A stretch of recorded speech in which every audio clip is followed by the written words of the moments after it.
Bismillahirrahmanirrahim. Assalamualaikum warahmatullahi wabarakatuh. Alhamdulillahirabbil alamin. Assalatu wassalamu ala asrofil anbiya'il wal mursalin wa ala alihi wa ashabihi ajma'in. Amma ba'du. Langsung saja, kami dari kelompok 9 yang beranggotakan saya Suha Salma Ananda dan dua teman saya Ariska Dewi dan Ulfa Hidayah akan mempresentasikan tentang sifat-sifat huruf yang tidak memiliki lawan kata. Sebabnya kami ada pengertian, manfaat mempelajari sifat-sifat huruf, dan yang terakhir adalah sifat-sifat huruf yang tidak memiliki lawan kata. Yang pertama adalah pengertian. Baik, di sini saya akan menjelaskan tentang pengertian sifat huruf. Yang pertama, pengertian bahasa. Dari bahasa Arab, menurut Kamus Al-Wasit adalah suatu lambang suara yang digunakan oleh kaum untuk mengungkapkan maksud tujuan mereka, pikiran, perasaan yang terlintas di hati mereka.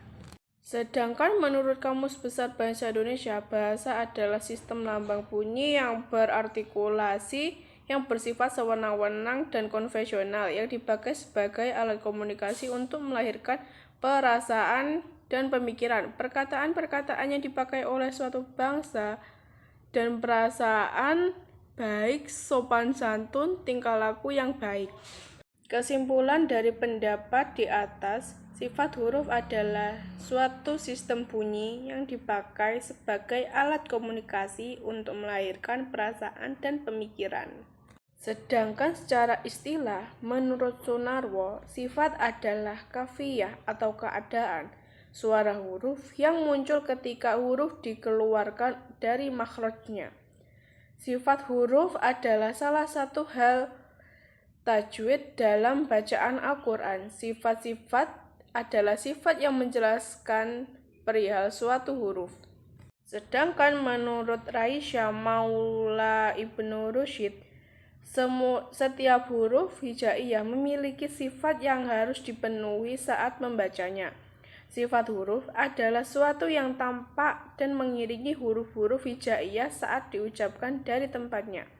Mempelajari sifat-sifat huruf tidak akan lepas dari makhorijul hurufnya juga. Karena dengan mempelajari sifat-sifat huruf, kita perlu mengetahui makhraj hurufnya. Begitupun dalam mempelajari makhorijul huruf, belum cukup jika tidak didampingi dengan mempelajari sifat-sifat hurufnya. Tujuannya yaitu agar huruf yang diucapkan semakin sempurna cara dan bunyinya. Dari penjabaran di atas dapat disimpulkan, sifat huruf menurut istilah adalah sifat yang menjelaskan perihal suatu huruf serta sesuatu yang tampak dan mengiringi huruf-huruf hijaiyah saat diucapkan dari tempatnya. Selanjutnya, di sini saya akan menjelaskan manfaat mengetahui sifat-sifat huruf. Manfaat mengetahui sifat-sifat huruf menurut para ulama atau menurut para tokoh, yang pertama menurut Muhammad Isham Muhfi Al-Khudrah dibagi menjadi 3. Yang pertama adalah membedakan huruf-huruf yang sama dalam makhrajnya, seperti huruf ta, dal, dan to keluar dari makhrajnya yang sama. Ketiganya tidak bisa dibedakan kecuali dengan sifat. Yang kedua, memperindah pengucapan huruf. Karena seorang qori yang memberikan setiap huruf sifat masing-masing akan membuat pengucapannya menjadi indah dan bagus. Menerapkan pengucapan sifat, setiap huruf harus diberi hak-haknya. Yang ketiga, mengetahui huruf kuat dan huruf lemah. Karena huruf yang memiliki sifat kuat akan tetap menjadi huruf yang kuat. Sedangkan huruf yang lemah akan menjadi lemah.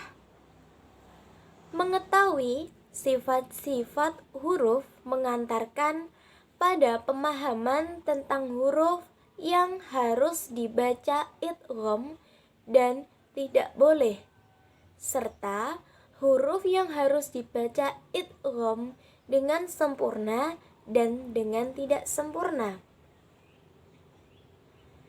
Yang kedua, menurut tokoh Syekh Muhammad Al-Mahmud dibagi menjadi dua. Yang pertama, manfaat mengetahui sifat huruf.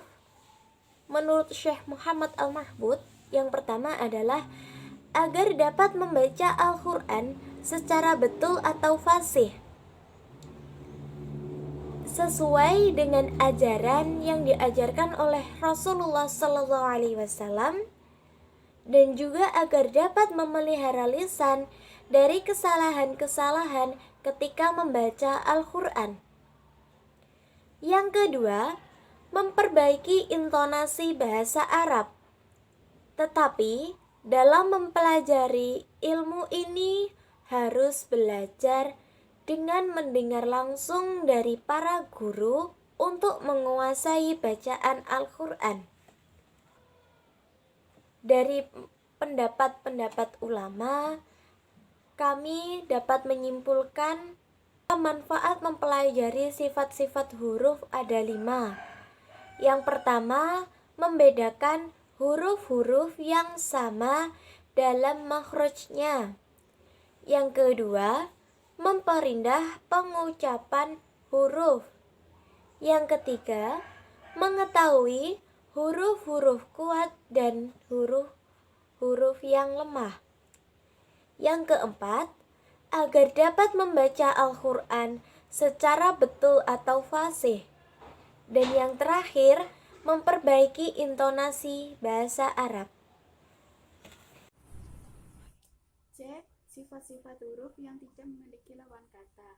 Ada beberapa pendapat. Yang pertama yaitu menurut Raisya Maulana Ibnu Rusyid. Diterangkan dalam bukunya, sifat yang tidak memiliki lawan kata ada 7 kelompok, yaitu sofir, qalqalah, alin, insiraf, at-takril, tafashi, dan istitolah. Sedangkan menurut Isham Mufsid Al-Qudrat, sifat huruf yang tidak memiliki lawan kata ada 9 kelompok, yaitu sofir, qalqalah, alin, insiraf, at-takrir, tafashi, istitolah, dan khifah dan gunah. Kemudian yaitu sedangkan menurut Zaki Zamani, sifat yang tidak memiliki lawan kata ada 8, yaitu sofir, qalqalah, alin, insiraf, at-takrir, tafashi, istitolah, dan gunah. Dari beberapa pendapat ulama di atas, yang paling masyhur dan banyak dibahas, sifat yang tidak memiliki lawan kata hanya ada 7.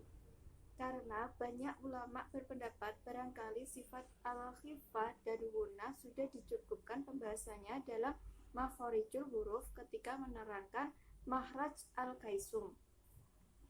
Yaitu kemudian sofir. Menurut bahasa yaitu siulan atau suara binatang. Menurut istilah, mengucapkan huruf dengan mengeluarkan suara tambahan di antara ujung lidah dan gigi seri. Hurufnya ada 3, yaitu shod, za, dan sa. Kemudian qalqalah. Menurut bahasa yaitu memantul atau pantulan atau getaran. Menurut istilah, getarnya huruf ketika diucapkan. Hurufnya ada 5 yang sering disingkat dengan qotbu jatin. Kemudian yang ketiga yaitu alin. Menurut bahasa yaitu lunak, dan menurut istilah yaitu mengucapkan huruf dengan lembut. Hurufnya ada 2, yaitu ya dan wawu.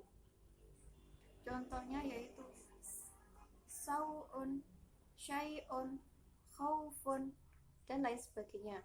Yang keempat yaitu al-insiraf. Menurut bahasa yaitu condong atau berubah dari A ke O. Menurut istilah yaitu berpalingnya suara huruf ketika mengeluarkan makhraj sampai ke makhraj yang lain. Hurufnya ada dua yaitu ro dan lam. Yang kelima at-takrir. Menurut bahasa yaitu mengulang atau bergetar.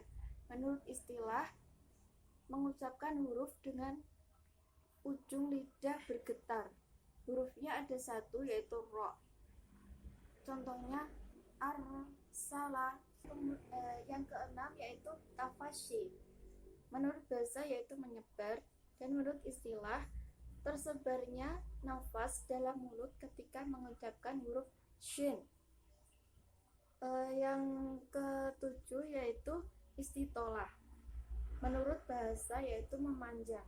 Menurut istilah memanjangnya suara dari kiri dan kanan permulaan tepi pangkal lidah sehingga ujung lidah serta menahan sebentar huruf tak saat membaca huruf dot. Hurufnya ada satu yaitu dot. Cukup sekian dari kami kelompok 9. Apabila ada kekurangan dalam menyampaikan materi makalah pada hari ini, kami mohon maaf yang sebesar-besarnya. Akhir kata, wassalamualaikum warahmatullahi wabarakatuh.